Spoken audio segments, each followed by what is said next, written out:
Welcome to my channel. आज मैं आपको मैथमेटिक्स सिंबल से रिलेटेड संबंधित सिंबल्स के बारे में बताने जा रहा हूं। तो कुछ सिंबल्स हैं जिससे रिलेटेड आप मैथमेटिक्स में इन सिंबल्स का इस्तेमाल करते हैं। यदि आप इन सिंबल्स के बारे में जानते होंगे तो आप इसे बड़ी आसानी से मैथ वाले सवाल के कैलकुलेशन के समय इस सिंबल्स का इस्तेमाल आप लगा सकते हैं। तो कैसे लगाना है? सबसे पहले बेसिक जो सिंबल्स होता है मैथ का, वो आपको बताना है। जैसे किसी भी नंबर्स को ऐड करना होता है उस वक्त हम प्लस का साइन लगाते हैं। अगर हमें किसी भी नंबर्स को माइनस करना होता है तो माइनस का साइन लगाते हैं। अगर हम किसी भी संख्या का मल्टीप्लाई करना होता है तो मल्टीप्लाई का सिंबल लगाते हैं। यदि हम किसी संख्या का डिवाइड कर रहे हो तो डिवाइड वाला सिंबल लगाते हैं। तो ये चीज़ है। लेकिन अगर हम इन सिंबल्स के बारे में पता करें, इस सिंबल्स का इस्तेमाल हम कहाँ कहाँ कर सकते हैं, तो अब किस किस वजह से हम यहाँ पे प्लस का सिंबल लगता है। जैसे कि मान लीजिए अगर प्लस का सिंबल है तो आपको क्वेश्चन में या तो ऐड होगा, ऐड को रिप्रेजेंट करना पड़ेगा, यानी कि ये ऐड को रिप्रेजेंट करता है। ऐड, ये ऐड को रिप्रेजेंट करेगा। इसके ऐड मतलब क्या? प्लस को रिप्रेजेंट करता है, तो उस जगह में प्लस का साइन लगाना है। और एडिशन, ऐड की जगह पे ये अगर एडिशन है तो भी हम प्लस करेंगे। अगर पॉजिटिव है, अगर हम कहीं पे पॉजिटिव का साइन लगाना हो तो भी हम प्लस का साइन लगा सकते हैं। अगर किसी भी नंबर्स में मोर है, नंबर्स में मोर लगा हुआ है तो भी हम प्लस का साइन लगाते हैं। अब आ जाओ माइनस का क्या मतलब होता है। माइनस का मतलब होता है कोई भी चीज़ है, किसी नंबर्स को माइनस करना है। सब्ट्रैक्ट मतलब माइनस करना होता है। अगर किसी भी चीज़ को टेक आउट करना है नंबर्स को तो भी हम माइनस करते हैं। टेक आउट हो गया। रिड्यूस करना हो तो भी हम माइनस से ही उसको सॉल्व, माइनस लगा के उसको सॉल्व करते हैं। अब लेस देन को रिप्रेजेंट करना हो तो माइनस लगा के उसको वैल्यू निकालते हैं। अब यहाँ पे ये जो सिंबल है यहाँ पे क्रॉस वाला, इसको हम क्रॉस भी बोलते हैं, इनटू भी बोलते हैं, प्रोडक्ट भी, इसका प्रोडक्ट भी निकालते हैं। किसी भी नंबर्स का अगर मल्टीप्लाई करने के बाद यही साइन लगा के उसका प्रोडक्ट निकलता है, तो इसको हम प्रोडक्ट से भी रिप्रेजेंट करते हैं। और इसे हम किसी भी नंबर्स का मल्टीप्लाई करने पे ये आपका आंसर, किसी भी नंबर्स का, बेसिक नंबर्स का मल्टीप्लाई करने से आंसर निकलता है। तो हम इसको हम कह सकते हैं सब्ट्रैक्ट। वैसे बेसिक चीज़ है, इसे हम सब्ट्रैक्ट से, इसको हम सब्ट्रैक्ट कहते हैं, यानी कि हिंदी में इसको कहते हैं घटाना, और प्लस वाले को हिंदी में कहते हैं जोड़ना। ये चीज़ आपको पता होना चाहिए। अब इसे हिंदी में कहते हैं गुणा, और इंग्लिश में से हम बोलते हैं सब मल्टीप्लाई, या इनटू, या प्रोडक्ट, या क्रॉस से हम रिप्रेजेंट करते हैं। अब बात आती है, इससे हम कभी कभी किसी भी चीज़ में नंबर्स का टाइम्स है, यानी कि कोई भी चीज़ है कितना उसका टाइम्स है, तो ये उससे हम मल्टीप्लाई से रिप्रेजेंट करते हैं। अब यहाँ पे इसे हम सीधे सिंपल में मल्टीप्लाई लिख देते हैं। मल्टीप्लाई, इसे हम मल्टीप्लाई से रिप्रेजेंट करते हैं। अब ये क्या है? डिवाइड। ये क्या करता है? चीज़ों को, नंबर्स को डिवाइड कर देता है। इसको हम डिवीज़न के तौर पे भी लिख सकते हैं। डिवीज़न, डिवाइड से डिवाइड से कहिए, डिवीज़न बोलिए, या डिस्ट्रीब्यूट करिए। मतलब किसी भी नंबर्स को आप डिवाइड करिए या डिवीज़न करिए या डिस्ट्रीब्यूट करिए, तो ये एक सिंबल होता है लगाने का। अब आ जाए यहाँ पे, एक कैलकुलेशन करते समय स्टेप बाय स्टेप हमें इक्वल का साइन जरूर लगाना होता है। तो ये चीज़ इक्वल को रिप्रेजेंट करता है। किसी भी संख्या को अगर हमें बराबर दिखाना हो तो इक्वल से रिप्रेजेंट किया जाता है। और यदि किसी भी संख्या को अगर इक्वल से रिप्रेजेंट नहीं करना है तो उसे हम नॉट इक्वल से रिप्रेजेंट करने के लिए ये वाला साइन लगता है। तो इसे हम कह सकते हैं नॉट इक्वल टू। ये नॉट इक्वल टू को रिप्रेजेंट करता है। अब यहाँ पे आ जाओ, ये एक तरीके का सिंबल है, ज्योमेट्री से, ज्यामिति से रिलेटेड है। ज्यामिति में क्या करता है? ज्योमेट्रिकल बेस पे है। ये जो इस तरह का साइन होता है इसको हम रे से रिप्रेजेंट करते हैं, रेखा। इसका केवल ओनली वन फिक्स्ड पॉइंट होता है, और इसका दूसरा एंडिंग पॉइंट इसका इसका इन्फिनिटी होता है, पता नहीं होता है, इसलिए इसको रे से रिप्रेजेंट करते हैं। अब मान लीजिए किसी भी लाइन सेगमेंट का, ये एक लाइन सेगमेंट है, इसे हम सेगमेंट से रिप्रेजेंट करते हैं। सेगमेंट, इसे हम सेगमेंट से रिप्रेजेंट करते हैं। जैसे कोई लाइन है उस लाइन का अगर हमें लेंथ फिक्स है, अगर आपको लेंथ फिक्स दी हुई है और उसके दो एंडिंग पॉइंट दिए हुए हैं, तो जब दो एंडिंग फिक्स्ड पॉइंट होते हैं तो उसे हम सेगमेंट लाइन कहते हैं। अब ये है, अगर किसी का मान लीजिए एक लाइन दिया हुआ है, लंबी सी लाइन दिया हुआ है, उसका कोई भी एंडिंग पॉइंट नहीं दिया है, तो वो उसको हम लाइन से रिप्रेजेंट करते हैं। अब अगर मान लीजिए किसी भी लाइन, दो लाइन आपस में, दो लाइन एक दूसरे को 90 डिग्री पे अगर कट कर रहा है, तो दोनों लाइन एक दूसरे के क्या होते हैं, परपेंडिकुलर होते हैं। तो परपेंडिकुलर को रिप्रेजेंट करने के लिए इस सिंबल का हम इस्तेमाल करते हैं यहाँ पे, इस सिंबल का। तो इसे हम कह सकते हैं परपेंडिकुलर, परपेंडिकुलर, इसे हम परपेंडिकुलर से रिप्रेजेंट करते हैं। अगर कोई दो लाइनें एक दूसरे के पैरेलल हैं, जैसे ये लाइन और ये लाइन एक दूसरे के पैरेलल हैं, तो इसलिए इसको हम रिप्रेजेंट करने के लिए पैरेलल से, पैरेलल लाइन ये होती है उसकी रिप्रेजेंट करने की, तो इसलिए हम बोल सकते हैं पैरेलल, तो इसे हम पैरेलल से रिप्रेजेंट करते हैं। अगर कोई लाइन एक दूसरे के पैरेलल ना होके, तो वो कहलाता है नॉट पैरेलल। अगर पैरेलल नहीं है तो उसके लिए नॉट पैरेलल यूज करते हैं। तो नॉट पैरेलल रिप्रेजेंट करने के लिए लिखने के बजाय हम उस जगह पे सिंबल का रिप्रेजेंट करते हैं। सिंबल लगाने से क्या होता है, आपकी मैथमेटिक्स में आपकी लैंग्वेज कम लिखनी होती है और सिंबल से आसानी से समझ में आ जाता है।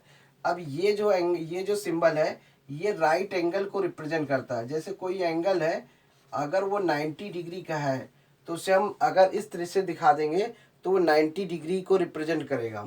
अब ये वाला जो सिंबल है, ये नॉर्मल एंगल होता है। जैसे कोई भी एंगल है, किसी भी एंगल को रिप्रेजेंट करना हो तो ये एंगल वाला सिंबल जरूर लगाना होता है। तो आपको बार बार लैंग्वेज में, बार बार उसको वर्ड में लिखने की जरूरत नहीं होती है, सीधे सीधे एंगल में रिप्रेजेंट करते हैं। इस वाले को एंगल से रिप्रेजेंट किया जाता है। अब बात आती है, जैसे कोई भी संख्या है, किसी भी संख्या को ग्रेटर या लेस देन से रिप्रेजेंट करते हैं। अब बात करते हैं ग्रेटर और लेस देन कैसे होता है। देखिए, जैसे 5 और 4 है और ये 4 और 5 है। अब ध्यान से समझिए, अगर देखिए जब ये संख्या बड़ी है तो इधर साइन लग गया, अगर इन दोनों में से कौन बड़ी, इधर साइन लग गया। अब इसमें आपको ये दिखाना होता है, जिस तरफ इसका मुंह खुला होता है, ओपन एरिया, जो ओपन साइड जो होता है, वो हमेशा बड़े नंबर्स को रिप्रेजेंट करता है, और इसका जो क्लोज्ड मुंह होता है, यानी कि क्लोज साइड जो होता है, वो हमेशा लेस देन को रिप्रेजेंट करता है। बस इसमें यही चीज़ समझना होता है कि जो भी संख्या बड़ा होता है उसकी तरफ हम उसका ओपन एरिया, ओपन साइड वाला हिस्सा खोलते हैं, और जो साइड उसका छोटा होता है उसको हम क्लोज साइड की तरफ रखते हैं। तो यहाँ पे देखिए, ये हिस्सा क्लोज साइड है और ये हिस्सा ओपन साइड है। ये हिस्सा ओपन साइड में है और ये वाला हिस्सा क्लोज साइड में है। क्लोज्ड इसका साइड हो गया, यानी कि क्या है, नंबर को ये दिखाता है कि नंबर इनमें से बड़ा कौन है। तो अब 5 और 4, तो इसमें से 5 बड़ा है, लेकिन अगर हम 4 को इधर कर दे, 5 को इधर कर दे, तब इस समय ये सिंबल ऐसा लगेगा। तो इसमें आपको कोई इसमें आइडेंटिफाई करने की जरूरत नहीं होती है कि इसमें से कौन सा बड़ा है कौन छोटा है। आपको ये देखना है, नंबर्स को तय करना होता है कि कौन सा नंबर ग्रेटर में आ रहा है, कौन सा नंबर स्मॉलर में आ रहा है। तो ये रिप्रेजेंट करता है क्लोज्ड साइड और ओपन साइड। जिस तरफ नंबर बड़ा होता है उस तरफ का ओपन साइड वाला हिस्सा खुलना चाहिए, और जिस तरफ अगर छोटा है उसको क्लोज साइड की तरफ रखना है। तो ये चीज़ है। अब इसे हम कह सकते हैं ये ग्रेटर आर स्मॉलर, इसे हम ग्रेटर या स्मॉलर के तौर पर रिप्रेजेंट करते हैं। अब बात आती है ये वाला सिंबल। अब ये वाला सिंबल कैसे रिप्रेजेंट होता है, जैसे कि मान लीजिए 4.9 है और ये 5 है। अगर हम इसको ऐसे लिखें इस तरीके से, और अगर हम इसको 3.9 लिख के इसको ऐसे लिखें, और इसका हम लिख देते हैं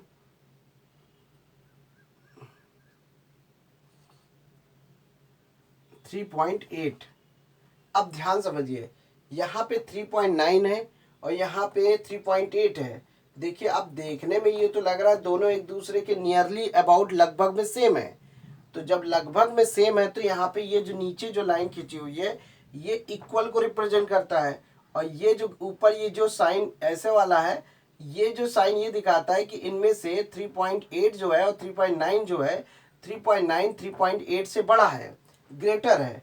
अब ये 4.9 जो है, और ये 5 से ये छोटा है, 5 से ये छोटा है। अगर हम इसको ऐसे बोले 4.9 जो है इक्वल टू 5, मतलब 4.9 is equal to less than 5, इसको ऐसे भी बोल सकते हैं, या इसको बोल सकते हैं 5 is equal to greater than 4.9, इसको ऐसे भी बोल सकते हैं 3.9 is equal to greater than 3.8। यदि हम इसको घुमा के बोलें तो कैसे बोलेंगे, 3.8 is equal to less than 3.9। तो यानी कि हम इसे दोनों तरीके से हम बोल सकते हैं। अगर हम इधर से ले रहे हैं तो ग्रेटर देन रिप्रेजेंट करेंगे, अगर हम इधर से बोल रहे हैं तो ये लेस देन से रिप्रेजेंट होगा। यदि हम इसको इधर से बोलेंगे तो ये ग्रेटर देन को रिप्रेजेंट करेगा, और अगर हम इधर से बोलेंगे तो ये लेस देन को रिप्रेजेंट करेगा, साथ में इक्वल टू भी रिप्रेजेंट करेगा। ये जो नीचे जो अंडरलाइन लगी है ये इक्वल को रिप्रेजेंट करता है, और ऊपर ये जो ओपन साइड है वो हिस्सा ओपन वाले भाग में जो नंबर बड़ा होता है उसको खोलते हैं। अब यहाँ पे यही चीज़ है, जब किसी भी चीज़ को नियरली अबाउट के करीब दिखाना होता है तब हम इस तरीके का साइन रिप्रेजेंट करते हैं। ये चीज़ इसमें है कॉन्सेप्ट। अब ये चीज़ अब आपसे समझ में आ गया कि इस अगर ऐसे नॉर्मल है तो ग्रेटर या स्मॉलर से रिप्रेजेंट कर सकते हैं। ठीक है, अब यहाँ पे इसको भी हम वही करेंगे, is equal to greater or smaller, greater या स्मॉलर। तो इसको हम दोनों तरीके से बता रहे हैं। तो यहाँ पे भी वही है, ये ग्रेटर और स्मॉलर दोनों के लिए है, और ये भी इक्वल टू ग्रेटर और स्मॉलर को रिप्रेजेंट करता है। अब कभी कभी मैथमेटिक्स की लैंग्वेज में पाई की वैल्यू आ जाती है। अब पाई की वैल्यू किस में आती है, सर्किल वाले क्षेत्र में। जैसे सर्किल का कोई फिगर क्वेश्चन है, उसमें कोई मान लीजिए सर्किल का एरिया निकालना है, तो सर्किल का एरिया निकालने का फॉर्मूला होता है पाई आर स्क्वायर, इसको हम पाई से रिप्रेजेंट करते हैं। जबकि पाई की वैल्यू होती है 22/7, और इसको निकालेंगे 3.14 के करीब आएगा। ठीक है, ये इसका एक मैथमेटिक्स में यहाँ पे यूज होता है सर्किल वाले क्वेश्चन में।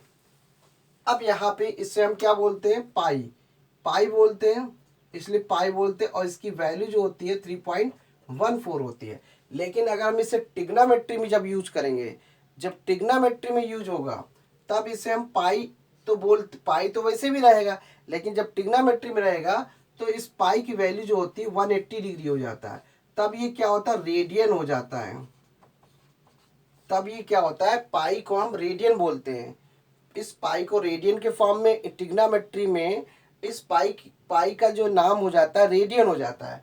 और जब हम सर्किल से रिलेटेड सवाल लगाते हैं या मेंसुरेशन से रिलेटेड सवाल लगाते हैं, तब उस समय पाई की वैल्यू जो है वो 3.14 हो जाता है। लेकिन कभी कभी कहीं पे एंगल भी आ जाता है और पाई की वैल्यू भी आ जाता है, तो सर्किल वाले क्षेत्र में आपको उस एंगल भी रिप्रेजेंट करना होता है, वो भी दिखाना होता है। तो कभी कभी पाई को हम 180 डिग्री भी मान लेते हैं और कहीं पे 3.14 मान लेते हैं। तो ये ज़रूरत के हिसाब से कि किस समय 3.14 लगाना है और किस समय 180 लगाना है। अगर मैथमेटिक्स में टिग्नामेट्री का इस्तेमाल कर रहे हैं तो पाई की वैल्यू 180 आ जाएगी।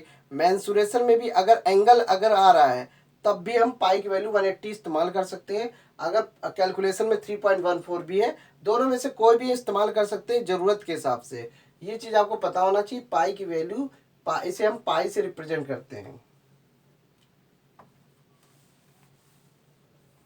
अब यहाँ पे देखिए, किसी भी नंबर्स का स्क्वायर रूट निकालना होता है, तो जब किसी भी नंबर्स का स्क्वायर रूट निकालते हैं तो ये वाला सिंबल लगता है।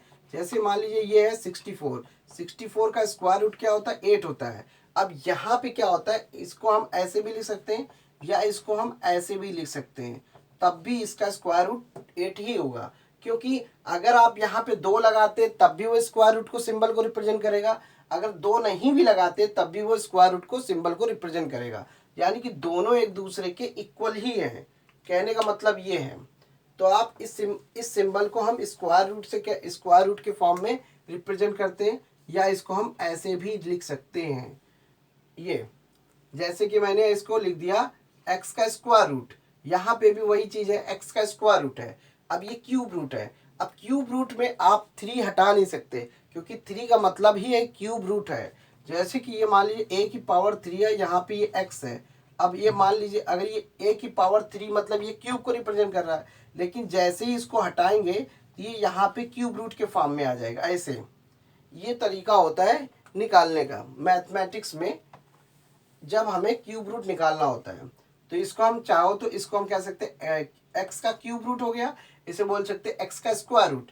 अब क्यूब रूट निकालने के लिए आपको नंबर्स के 3-3 जोड़े बनाने होते हैं, 3-3 पेयर करके बनाना होता है, तब क्यूब रूट निकलता है। स्क्वायर रूट में 2-2 करके पेयर बनाना होता है, तब जाके स्क्वायर रूट निकलेगा, क्योंकि उसमें 2-2 का पेयर बनेगा, इसमें 3-3 का पेयर बनेगा। इसी तरीके से यहाँ पे जितना भी नंबर लिखा होगा उतने ही पेयर बनाना है। जैसे कि मान लीजिए आगे मान लीजिए इतना ये लिखा हुआ है, अब आपको वहां पे उस नंबर का जो फैक्टर होगा वो 4-4 का जोड़ा बनेगा, यानी कि मतलब 4 नंबर लेके एक जोड़ा बनेगा। तो जितना नंबर लिखेगा उतने का जोड़ा बनता जाएगा।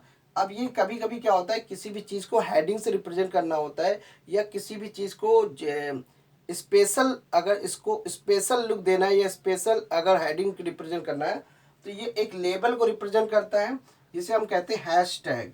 ये हैश टैग को रिप्रेजेंट करता है। हैश टैग बोल सकते हैं या लेबल बोल सकते हैं। लेबल भी हम कह सकते हैं। जैसे किसी भी ब्रांड का नाम होता है ना, तो उसमें लेबल लगा होता है। तो लेबल क्या करता है, उस नाम को आइडेंटिफाइड कर देता है, ये इस ब्रांड का चीज़ है। ठीक है, कोई भी चीज़ होती है उस प्रोडक्ट का एक ब्रांड होता है। तो ब्रांड को अगर किसी भी चीज़ को दिखाना होता है हैश टैग से रिप्रेजेंट कर देते हैं। अगर मान लीजिए हैश टैग नहीं लगाना है, तो कभी कभी प्रोडक्ट में स्टिकर लग जाता है, और उस ब्रांड का स्टिकर ही वो कहलाता है लेबल। और उसी वो अगर किसी भी चीज़ को अगर हमें लेबल स्टिकर नहीं लगाना है, तो उस जगह उस वर्ड्स को अगर हेडिंग के रूप में लिखना है, तो आप इससे हैश टैग से रिप्रेजेंट कर सकते हैं। ये चीज़ हुआ मैथमेटिक्स से रिलेटेड चीज़ें होती हैं, जिसको आपको इन सिंबल का इस्तेमाल कर सकते हैं। और इससे और भी रिलेटेड और भी सिंबल है, जो मैं इस अगली वीडियो में बताऊंगा। लेकिन फिलहाल अभी कुछ और भी सिंबल है जिसको एक्सप्लेन कर देते हैं।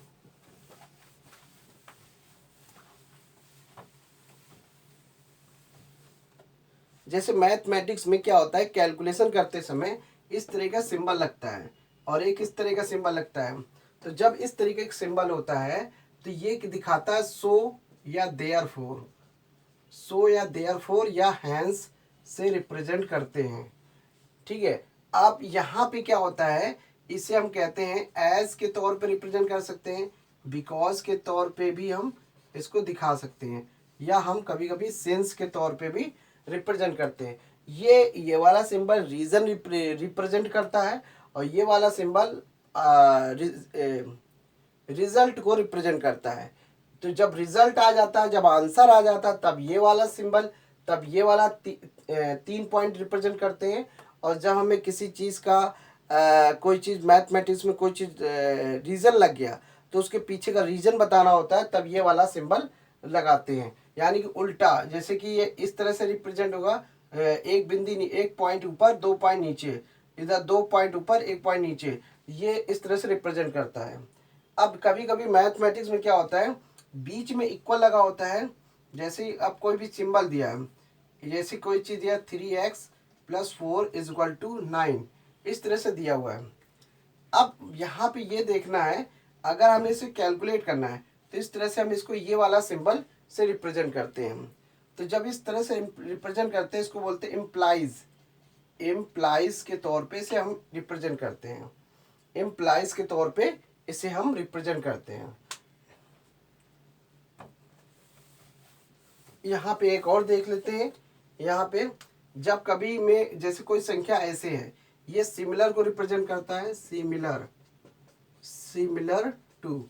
जैसे कोई भी चीज़ है लगभग में अगर मैं शो करना है, वो उसके लगभग में सेम है, सिमिलर है, तो ये इस तरीके से रिप्रेजेंट करेंगे। अगर कोई ज़्यादा अप्रोक्सीमेट दिखाना है, अप्रोक्सीमेट के लिए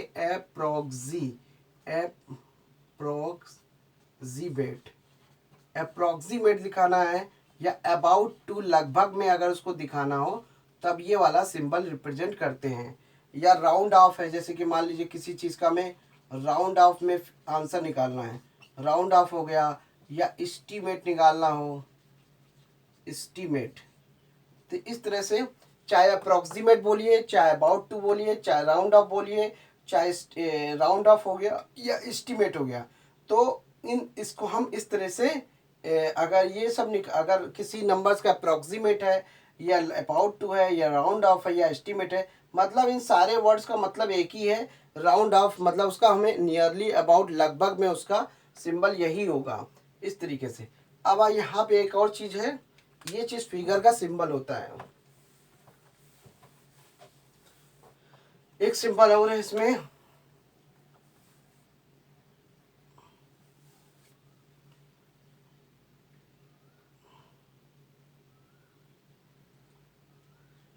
जैसे क्या होता है, मान लीजिए ये ट्राइंगल है, अगर हमें बार बार ट्राइंगल लिखना पड़ रहा है, जैसे कि ट्राइंगल है, ट्राइंगल, तो आप ट्राइंगल लिखने के बजाय सीधे सीधे आप इसे हम ट्राइंगल ए, मान लीजिए हमने ये लिखा ट्राइंगल लिखा, तो हम लैंग्वेज में लिखते हैं ट्राइंगल, ट्राइंगल ABC, ये हो गया लैंग्वेज में।